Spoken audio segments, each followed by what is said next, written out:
বিদ্যুৎ কেন্দ্র, নদীর সমুদ্র বন্দর, আন্তর্জাতিক বিমানবন্দর, বাংলাদেশ জাতীয় বন্ধুরা এই সমস্ত উন্নয়নকে ধারাবাহিকভাবে সফল রাখার জন্য শরীর দল যশোরের পক্ষ থেকে আমরা নিঃস্বার্থভাবে সামান সরোয়ার কামালকে সমর্থন দিয়েছি। আপনাদের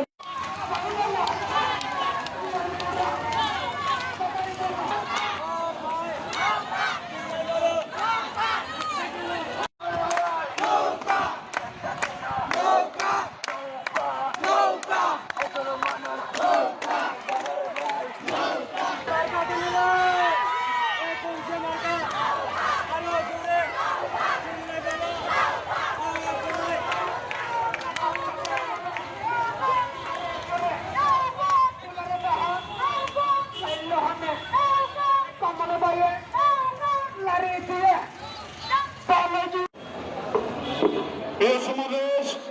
এখন আপনাদের সম্মুখে বক্তব্য রাখবেন কক্সবাজার জেলা জাসদের সম্মানিত সভাপতি বীর মুক্তিযোদ্ধা